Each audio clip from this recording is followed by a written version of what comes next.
Ike has always been one of the scariest characters near the ledge when you're in disadvantage. With the recent buffs to his down tilt, forward air, and Aether, this has become even more true. He's an absolute monster at keeping his opponent off stage and can often take a stock from winning neutral even a single time. Also, with nerfs to his Nair, Ike's kill combos got a little more difficult and specific, meaning that scoring stocks at the ledge became even more important for Ike mains to have down. In this video, I'm going to walk you through some basics of Ike's edge guarding to make your opponent truly regret losing neutral.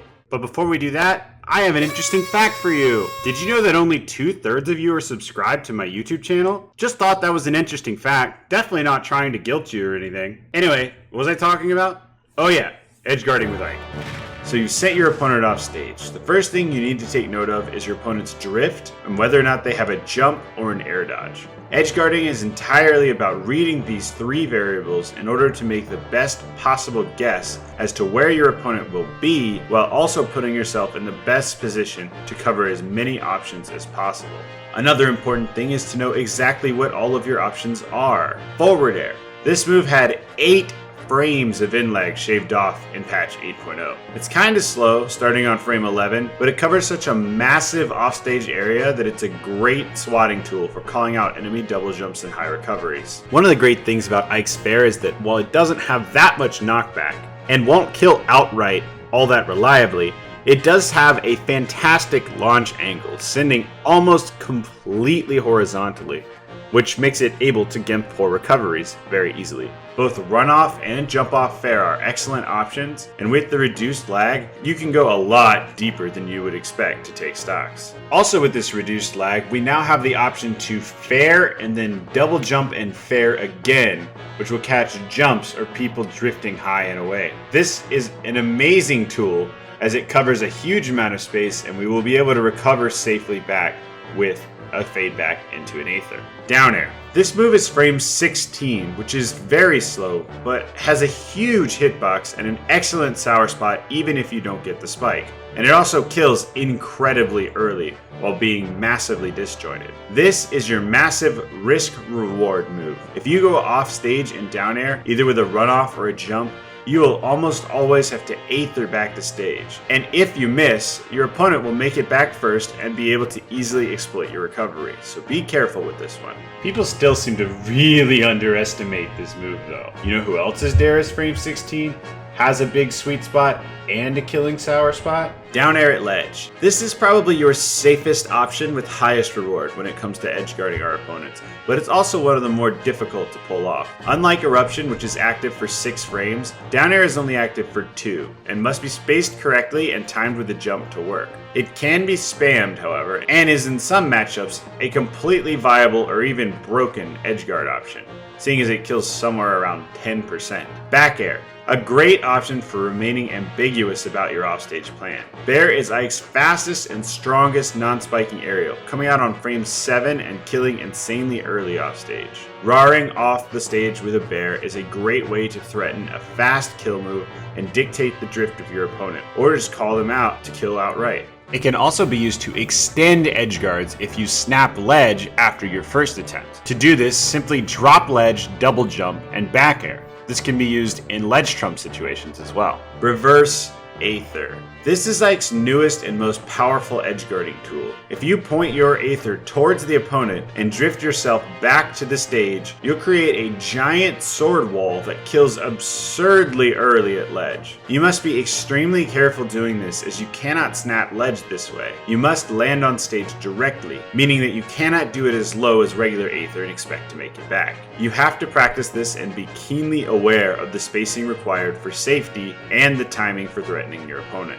The best thing about this is that you can cover high with a fair or bear, then when your opponent drifts or jumps to avoid the move, you drift back and reverse Aether to catch either a double jump or a slow recovery move. This is now possible with forward air with the reduced lag in patch 8.0. Aether has a massive initial scoop box and lingers for a bit near the ledge. Has armor on frame 15 in the air and a very large launch box that can actually 2-frame if everything else misses, so it's a massive threat off stage. Aether spiking. If you're up a stock or even stocks against some character, you can just go all the way through with your Aether and guarantee a kill with a suicide. With the correct spacing, drifted as far back from ledge as possible while still grabbing ledge, and being above ledge when you snap, you can actually dump players with Aether and grab the ledge, but it must be done perfectly. Eruption. Eruption is actually an amazing edgeguarding tool. Every Ike learns how to use this move at the ledge at some point, but few put in the time to truly master it, and many then opt for other options instead, as Eruption is very punishable when missed. But I think it remains an extremely potent option even at very high level. On charge hold, it's active on frame 11 for 6 entire frames, and hits far below and away from ledge. You'll want to position yourself in this spot exactly, so that this small sword hitbox extends down below to where the opponent's hands will begin hanging in order to have the highest chance of catching them, either on the way to ledge or during their 2 frames of ledge grab animation. It's all about the timing here. Because of how active the move is, you often have a 10+ frame window to hit your opponent. Some recoveries are in fact completely reactable in this way, and if you send your opponent far enough out, their options can be limited enough to virtually guarantee a kill if you know the timing well enough. The key here is practice, practice, practice. Some recoveries, however, cannot be reacted to, as they are too fast for you to release the Eruption on time. This does not make the move worthless, however. Your opponent will often have a predictable timing or an optimal spacing to do their move. Learning this habit and occasionally using Eruption to hard punish can force them to think more off stage and make your other options more viable. It also has a couple niche uses, especially with the super armor and multiple pillars, but we won't get too far into that. Down tilt at ledge. This option actually got much better for catching 2 frames in air dodge recoveries, as post patch with the reduced knockback on down tilt, it now converts into back air for a kill in a massive percent window, especially here at ledge. It is, however, only active for 2 frames, but it's fast, coming out on frame 7, and relatively spammable. The entire move lasts for 28 frames, meaning you can only get out 2 in an entire second. This means it's going to be used for timing instead of coverage. It's possible to get consistent with this against a lot of recoveries, but I usually throw it out as a last-ditch effort when all my other edgeguards fail before transitioning into ledge trapping, as it's fast and relatively non-committal. Ike is a legitimate offstage threat now. You have to respect his options or die at 80% to a giant, lingering move on ledge.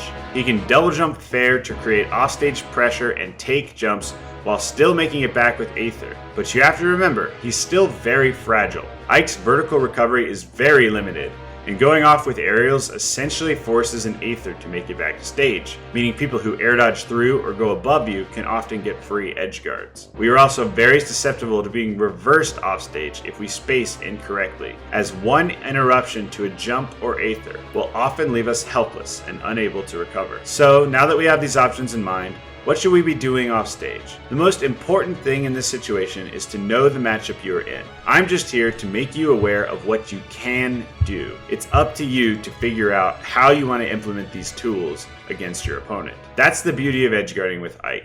We have the ability to throw out a few options in one edgeguard and still be in a favorable position to begin ledge trapping the opponent if they make it successfully back to stage. I'll cover ledge trapping in my next guide video, but in the meantime, try going off stage more. It may not work too well at first, and you don't want to overdo it, but pushing your limits and getting punished or rewarded for them is the only way to truly learn what you and your character are capable of. This doesn't even cover all of our options. There are definitely other ways for us to edgeguard that I did not talk about in this video, so you can really get creative with it. Don't be afraid to lose a few friendlies if it means more fully understanding your options once that important bracket match comes around. Thanks for watching another guide video. I release videos at least twice a week and stream on Twitch 4 times a week, so check out my schedule.